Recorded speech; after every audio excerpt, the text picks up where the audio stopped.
young servicemen and women are serving operationally both in Afghanistan and of course perhaps more topically in Libya at the moment on Operation Elemi.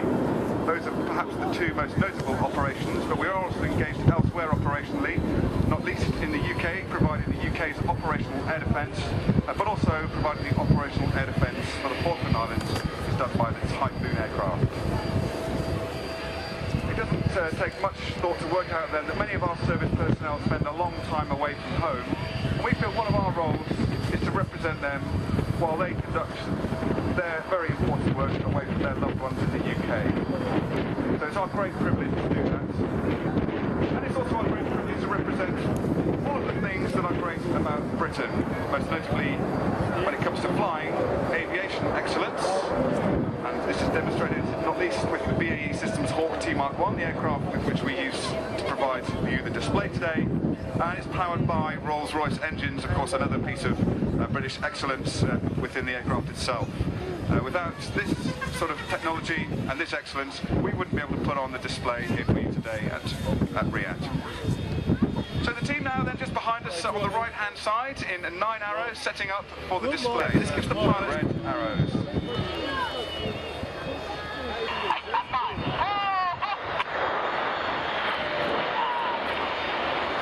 So Red 1 on this beautiful summer's afternoon that we never thought would arrive is starting the display full. Red 1 of course the aircraft at the front, as I've mentioned, it's Squadron Leader Ben Murphy, known to us on the team as Baz. It's his second year as team leader this year. And Baz is formerly Harrier GR7 pilot, having served with 1, 4 and 20 squadrons during his time on the front line. And like all of the Harrier pilots in the Royal Air Force, of course the Harrier fleet recently disbanded, he's seen several operational tours in Afghanistan where we provide close air support to the young men and women of British forces and our coalition allies on the ground there. And of course you don't need me to tell you the difficult circumstances under which they work in Afghanistan on the ground. Bear's not only a very experienced pilot, both in the Harrier Force and the display world, but he's a very keen sportsman, a good runner actually, and a pretty decent kite surfer, and he's able to practice kite surfing during our spring workup training which takes place at RAF Akrotiri in Cyprus. I have to say, he did reach a reasonable standard this summer as well. Okay, on the right-hand side, the team now are in Big Vixen formation. This is a wide formation, and therefore challenging, particularly for the pilots on the outside of the formation. And on the left wingtip of our Big Vixen is Red 9, Flight Lieutenant Zane Sennett, one of the third-year pilots on the team this year. So as Red 1 calls for the roll to commence, this is the Big Vixen roll. Red 9 on the left-hand wingtip there is working particularly hard using lots of roll, rudder, he's back on the power and he's pitching forward to maintain his position in this manoeuvre.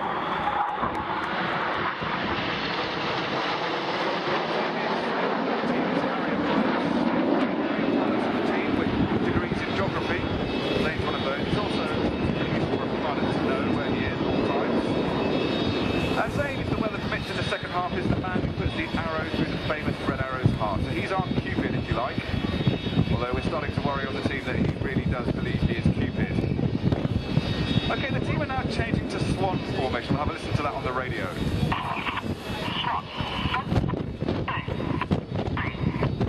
So that's Reds 2 and 3 acknowledging the change to Swan. Another wide and long formation here. The wings slide to the back of the neck of the Swan. And it's generally considered that the further you are away from the leader, the more difficult formation position keeping is. We've got the more experienced positions filled up with third-year pilots, and one of the first-year pilots on the team is just to the right of the neck of our Swan, just to the left of the neck as they pull up down to the Swan's Typhoon loop.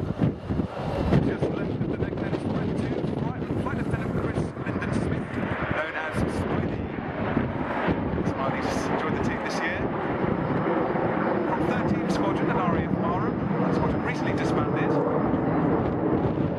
That's why like many Tornado pilots in the Royal Air Force, have seen operational service over Iraq.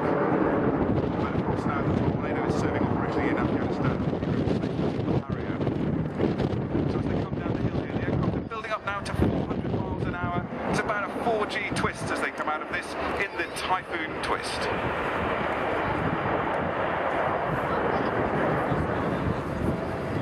Typhoon, of course, is named after the Eurofighter Typhoon, which you've just seen display. Probably don't need to tell you what a fantastic aircraft that is, but that is the immediate near-term future for the Royal Air Force's combat air power.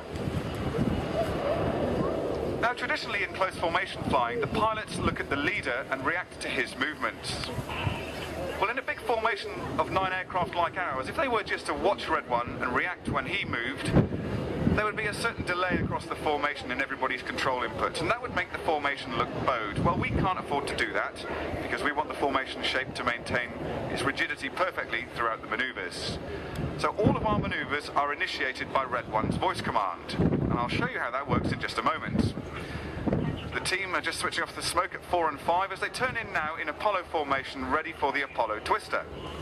So we'll have a listen to Red One's voice as he initiates the next manoeuvre, which is called the Apollo twister.